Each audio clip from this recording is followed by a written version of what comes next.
De Lyon, bien sûr, qui jouera donc en Ligue 1 et en Europa League la saison prochaine. Décision de la commission d'appel de la DNCG, mais avec 2 sanctions: encadrement de la masse salariale et des indemnités de mutation. Michel Kang a passé 2h45 avec Michael Gerlinger, ancien du Bayern, face aux sages de la DNCG. Ils les ont convaincus de maintenir l'OL en Ligue 1, mais je vous l'ai dit, avec quelques limites et une étroite surveillance de l'UEFA aussi. On en a peu parlé aujourd'hui. Je rappelle que l'UEFA a infligé une amende de 12,5 millions d'euros à Lyon pour son déséquilibre financier, et ça pourrait monter jusqu'à 50 millions dans les prochaines années si on ne retrouve pas l'équilibre. Déjà qu'il n'y a pas de sous, il faut arrêter avec les amendes. Là, c'est toujours pareil, là c'est pas une amende, là c'est un budget. C'est le budget d'un club de Ligue 2. Exactement. Bon, écoutez Michael Gerlinger, parce qu'on va parler aussi des ambitions de l'OL maintenant. On ne parle pas d'austérité, on refuse ce terme. On parle de discipline financière. Écoutez. Ce n'est pas un plan d'austérité, c'est un plan de discipline financière. Mais pour nous, la décision de la commission d'appel d'aujourd'hui, c'était de confirmer qu'on va jouer dans la Ligue 1 avec le plan qu'on a soumis. On va analyser avec l'équipe sportive, avec Mathieu Lujan, l'impact du budget qu'on a soumis à la commission d'appel. Mais pour moi, il n'y a pas beaucoup de changements, mais il faut analyser les prochains jours. Voilà, pour savoir ce qu'ils vont vendre ou pas, s'il faut tout solder, les Fofana, les Lucas Perry, les Tolisso. C'est ça l'enjeu maintenant pour Lyon. Exactement, la vraie question elle est là maintenant. Bon, ils se sont sauvés, on ne savait pas trop la tournure que ça allait prendre. Hier, c'était un 60-40 avec des optimistes pour dire que ça allait bien finir.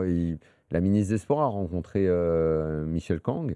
J'ai l'impression que dans le monde du foot, on s'est dit quand même que c'était peut-être mieux que Lyon reste, à condition de fournir les preuves que le business pouvait être ce que bouclé. tu me dis, c'est que c'est parce que c'est Lyon que dans la crise du foot français actuel, c'est mieux si Lyon reste. Non, mais que ce soit mieux que Lyon soit en Ligue 1. Non, c'est pas ambigu. Que Lyon, ce soit une bonne chose qu'il soit là, il faut qu'on en soit tous convaincus. C'est important à un moment où notre football va très très mal d'un point de vue business. Maintenant, ils ne sont pas jugés différemment. Il fallait qu'ils aillent prouver devant la DNCG, côté fédéral, qu'ils pouvaient boucler le budget. Visiblement, c'est fait. Mais l'étape qui est importante maintenant, c'est t'as mis l'oseille, mais qu'est-ce que tu vas développer au niveau sportif maintenant? Parce que si c'est pour vendre tout le monde, juste rester en Ligue 1 et vivoter, mais Michel Kang, j'ai pas l'impression que c'est ce qu'elle veut faire. Là maintenant, on est avec, je sais pas quand, on va pas sortir de vieux surnoms, mais enfin pas une dame de fer, mais enfin quelqu'un qui est assez solide d'un point de vue business, qui fait bonne impression à tout le monde. Qui a manifesté son envie de faire avancer l'OL et pas simplement de l'avoir sorti de la noyade. C'est plutôt positif tout ce qu'on entend sur elle. Mais c'est quoi? C'est Lyon, ça vise le top 5, le top 10, le deuxième. Gerlinger dit qu'on visera toujours l'Europe. L'Europe, ils y sont. D'accord, mais une qualification. Là, pour le coup, ça, c'est des discours qui sont certes intéressants, mais là, vous me parlez de Michel Kang, vous me parlez de Gerlinger, mais c'est qui va diriger le club? C'est qui va faire les choix stratégiques? Qui va être le directeur sportif? Qui va être l'entraîneur? Donc aujourd'hui, tout ça. Elle a dit qu'elle restait la patronne en tout cas de l'OL à 100%. Okay, il ne va pas y avoir de changement dans l'organigramme. Fonseca et Louis-Jean va construire l'équipe en tant que directeur sportif. Fonseca va diriger l'équipe et Michel Kang va tenir l'oseille. Oui, bien sûr. Et Michel Kang va tenir le budget. Moi, j'ai quand même envie de repenser à quelqu'un comme Pierre Sage, qui pour moi aurait vraiment été l'homme de la situation, un formateur, un mec de club. Ça sert à rien de dire ça. Bah si, parce qu'aujourd'hui, tu as recruté. Mais attendez, les gars, ils ont recruté Fonseca. Fonseca, il n'est pas venu pour aller jouer avec des mecs de seconde zone. Hein. Il est venu pour avoir des gros joueurs, des gros salaires. Kevin, et des mecs. En l'occurrence, ça ne sert à rien de se retourner. Non, c'est pas se retourner. C'est comment. Qu'est-ce qu'ils vont faire maintenant? C'est la question. Parce que là Fonseca, si tu lui enlèves ses 6 meilleurs joueurs, il fait quoi? Il reste? Il continue? Mais j'en sais rien, moi, je sais pas, je pose des questions. Mais aujourd'hui, il voudra s'en aller parce que le challenge va pas l'intéresser et ils trouveront un autre entraîneur. En tout cas, tout ce que je dis, c'est qu'aujourd'hui, Lyon est sauvé et ça, c'est bien pour la Ligue 1. J'espère que bien sûr, il y a de l'équité, mais ça, j'en doute pas, même si je vois dans le chat ou certains supporters qui se plaignent parce qu'il n'y a pas eu de clémence pour d'autres clubs, mais je pense que la situation de mettre, pour Bordeaux, par exemple. Bordeaux, la Clémence. Bordeaux est descendu sportivement en Ligue 2, d'abord. Non, je te parle pas de descente, je te parle de la Clément, DNCG. mais tu pouvais pas avoir de Clémence. C'était une catastrophe je te répète absolue. juste que Luznac, par exemple, il y avait le scandale Luznac à l'époque. Luznac, c'est un vrai scandale. Celui-là, c'est le seul. C'est vraiment là pour le coup, tu peux le mettre sur Donc, la liste des scandales. Tout ça Ça, pour oui. dire que moi je fais confiance à la DNCG, ils savent faire, ils connaissent leur travail. Par contre, aujourd'hui Lyon, ils sont sauvés, ils sont en Ligue 1. Mais je suis très curieux de voir les moves et les prochains moves tous. et les premiers choix aussi de cette direction. On est tous et des gens d'accord. Pour qui l'instant, on vont ne sait choisir. pas. Maintenant, c'est l'étape. C'est Exactement. attendre Non, mais quel est le projet. Mais il y aura nouveau sûrement projet une grosse vente quand même. On Il est va le 9 falloir juillet, on est le 9 faire juillet quand partir même. un Malik Fofana certainement pour s'assurer. Il y a les 100 millions d'euros qui sont apparus sur le compte courant. C'était la condition numéro 1 imposée par la DNCG. Puis il y a les 100 millions d'euros de garantie. Et là, elle le répète, Michel Kang, apporté par le prêteur Arès, qui avait déjà prêté plus de 400 millions de dollars à Textor pour acheter l'OL. Slimane est avec nous au 32-16, supporter lyonnais. Salut Slimane. Bonsoir messieurs, merci de me recevoir. Heureux. Bon, t'as l'air un peu triste comme ça. T'es comment là? Non, on est soulagé. Le sentiment qui prédomine chez tout le monde à Lyon, c'est le soulagement. Franchement, personne n'y croyait, en tout cas pas grand monde. Donc c'est plutôt une très très bonne nouvelle. Enfin, il y en a plein même de bonnes nouvelles là-dedans. C'est compliqué de dire bonne nouvelle parce qu'il y a quand même pas mal de gens qui vont se faire licencier au club. Mais disons que c'est la moins pire des solutions qu'il y a. En plus, ce qu'on a compris, c'est que Textor était complètement mis de côté, donc il n'interviendra plus dans les transferts. C'est encore une bonne nouvelle.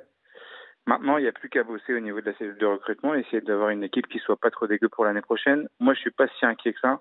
Je pense qu'il faut avoir 100 millions de ventes environ. À mon avis, avec 3 à 4 joueurs, tu peux le faire, ça. Et après, des recrutements intelligents. Et la chance qu'on a, c'est que le championnat de France est assez serré. Et que je pense qu'entre le 10e et entre le 5e, il n'y a pas forcément énormément de... C'est ce qu'on disait hier, 3 victoires d'affilée et était top 8 en Ligue 1. Quoi. Ça peut aller très vite. Donc, avec une bonne dynamique, on peut avoir une belle surprise à la fin de la saison. Quoi. Après, on ne saura pas dire. Et puis, il y a plein de clubs qui, avec moins de budget que Lyon, arrivent quand même à avoir des résultats en Ligue 1. Le seul souci, c'est que quand tu as été habitué, c'est pour ça que je parlais de l'entraîneur, quand tu as été habitué avec un certain train de vie, un niveau de vie pour un club comme l'Olympique Lyonnais, réduire la voilure, on sait que c'est très très difficile. Ouais, mais Fonseca, moi je trouve que c'est dans ces moments-là qu'il est bon. Il y a plein de choses que j'aime pas avec cet entraîneur, mais c'est quand il est une équipe où il a besoin de tout façonner qu'il est bon, avec des joueurs qui sont pas forcément exceptionnels. Donc on espère une bonne surprise. Ce qui est sûr, c'est qu'ils n'auront pas les moyens de le virer en tout cas. Bah c'est ça, il est sûr d'avoir la saison pour lui. Je pense qu'il y aura du ménage qui va être fait parce qu'il y a des joueurs comme Matic avec qui il s'entend pas, ont des gros salaires, donc ils vont partir aussi. Non, il a clairement le champ libre pour essayer de s'amuser. Il va être impliqué, j'imagine, dans le recrutement. Donc, parce qu'on va pouvoir recruter, donc on va recruter des joueurs pour son système 4-2-3-1. En théorie, ça devrait bien aller pour lui. Bon. Slimane, il y a Jean-Michel Aulas qui a tweeté aujourd'hui son soulagement, son bonheur de voir Lyon maintenu en Ligue 1. C'est intéressant, Michel Kang, quand on l'interroge en conférence de presse tout à l'heure, savoir si Jean-Michel Aulas a aidé. Elle dit il nous a soutenus, mais il ne pouvait pas intervenir. Il y a eu conflit d'intérêt avec son rôle à la Fédération française de football. Et lui dit plus tard dans la journée oui, j'ai aidé, j'ai appuyé le plus possible. J'ai plaidé la cause partout. Et c'est mieux si, pour les droits télé, si on a Bordeaux, Saint-Etienne ou Lyon en Ligue 1. Il y a une valeur économique qui est très, très dégradée actuellement. J'en profite pour vous dire que Nicolas Tervenot sera notre invité demain soir. Toutes les questions qu'on va lui poser, vous pourrez venir au 32-16 aussi. Les droits télé, le tarif de la chaîne, bien sûr. Le choix de Media One comme société de production pour la Ligue 1. Vincent Labrune, son avenir, on en parlera demain soir. Slimane, écoute, bonne Ligue 1 à toi. On va en reparler de Lyon. Ben, merci. Bien sûr. Merci. Et Jean-Michel Aulas, juste, il faut quand même prendre avec des grosses pincettes ce qu'il dit. Oui, mais t'as raison, mais il le dit ce soir également. À la mairie de Lyon. Chez nos confrères de l'équipe. Et pour lui, c'est un enjeu d'avoir Lyon en Ligue 1 avant sa candidature à la mairie de Lyon. Merci Slimane d'être venu au 32-16. Bonne soirée. Très bonne soirée à toi. Tu reviens quand tu veux sur RMC. Bon, on va suivre ça. En tout cas, les gars, Michel Kang, elle a réussi en 9 jours, que Textor a tout loupé, en 1 an et demi, en 3 passages devant la DNCG. Et ça, c'est déjà un exploit à mémoire. Il a fini par l'avouer qu'il ne comprenait pas ce qu'il fallait faire quand il allait à la DNCG. Mais ce qui est fort, c'est qu'elle a appelé la DNCG, Mikeller notamment, pour lui dire expliquez-moi comment ça fonctionne, je veux comprendre, et après je viens le 9 jours vous voir. Il y a plein de choses qui, dans le fonctionnement de la DNCG, j'ai du mal à comprendre. Voilà, donc à un moment, il faudra aussi clarifier un peu quel est le rôle de la DNCG.